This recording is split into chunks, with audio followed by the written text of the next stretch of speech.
लाल किला एक ऐसा नाम जो बादशाहों की शूरवीरता और भूली हुई कहानियों की फुसफुसाहट से गूंजता है। इसकी बलुआ पत्थर की दीवारें ढलते सूरज की लालिमा से रंगी हुई सदियों का इतिहास समेटे हुए हैं। हर ईंट अतीत की गूंज के साथ धड़कती हुई प्रतीत होती है, जो उस भव्यता और दुख का मूक गवाह है जो इसने देखा है। लेकिन वैभव के नीचे रहस्य की एक धारा बहती है, एक एहसास कि किला अभी भी अनजाने रहस्यों को समेटे हुए है। ये किला आंगनों और कक्षों की एक भूल भुलैया थी, हर एक की अपनी कहानी थी। इसकी दीवारों पर उकेरे गए जटिल नक्काशी, प्यार, बिछोह और विश्वासघात की कहानियां फुसफुसाते हैं। हवा में ही इतिहास का भार भारी लग रहा था, एक ऐसी उपस्थिति जो रीढ़ की हड्डी को कंपा देती थी। यह एक ऐसी जगह थी जहां अतीत और वर्तमान आपस में गुंथे हुए थे, जहां दोनों के बीच का पर्दा खतरनाक रूप से पतला लग रहा था। ऐसी ही एक कहानी रानी रूपमती की थी, जो अपनी सुंदरता और अपनी आवाज के लिए प्रसिद्ध थीं। किंवदंती में एक मुगल बादशाह के लिए उनके प्यार के बारे में बताया गया था, एक ऐसा प्यार जो त्रासदी में समाप्त हुआ। विश्वासघात और दिल टूटने के बाद उसने बेइज्जती से बेहतर मौत को चुना, खुद को उसी किले की प्राचीर से फेंक दिया जो उसका घर था। हालांकि ऐसा कहा जाता था कि उसकी आत्मा ने कभी सही मायने में किले को नहीं छोड़ा। ऐसा माना जाता था कि उनकी उदास आत्मा अभी भी किले के चांदनी गलियारों में भटकती है। उनके शोकपूर्ण गीत रात के सन्नाटे में गूंजते हैं। कुछ लोगों ने इसे महज लोक कथा बताकर खारिज कर दिया, बच्चों को डराने वाली कहानी। लेकिन दूसरे, जिन्होंने उसकी उपस्थिति को महसूस करने का दावा किया था, वे बेहतर जानते थे।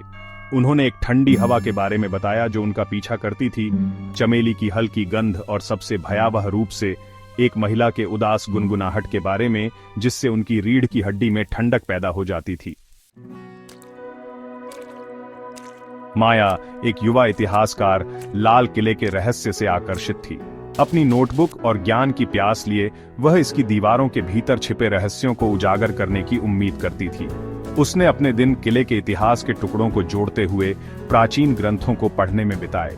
जैसे ही सूरज क्षितिज से नीचे डूबता, वह सुनसान गलियारों में भटकती, उसके कदम सन्नाटे में गूंजते। एक शाम, जैसे ही शाम ने आकाश को नारंगी और बैंगनी रंग में रंग दिया, माया ने खुद को एकांत आंगन में पाया। यहाँ की हवा अलग, भारी महसूस हुई, मानो अनदेखे दुहक से लदी हो। उसकी रीढ़ की हड्डी में एक सिहरन दौड़ गई, लेकिन वह आगे बढ़ती रही। उसकी जिज्ञासा उसकी बेचैनी पर भारी पड़ रही थी। चमेली की मीठी गंध हवा में तैर रही थी और एक हल्की गुनगुनाहट, जैसे एक शोकाकुल लौरी, उसके कानों तक पहुंची। उसके सीने में उसका दिल तेज हो गया, उसके नसों में भय और आकर्षण का मिश्रण दौड़ गया।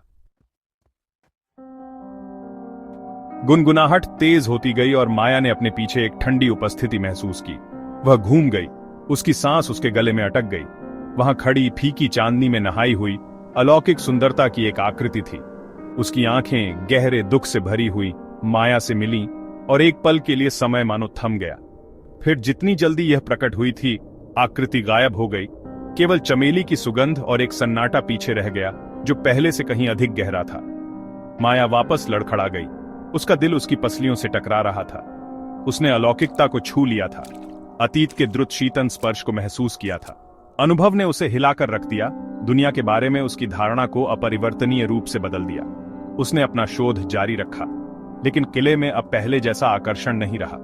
यह अब केवल इतिहास का खजाना नहीं था, यह एक ऐसी जगह थी जहां दुनिया के बीच का पर्दा पतला था, जहां अतीत की गूंज केवल फुसफुसाहट नहीं थी, बल्कि पीड़ा और लालसा का रोना था जो समय के साथ गूंजता था।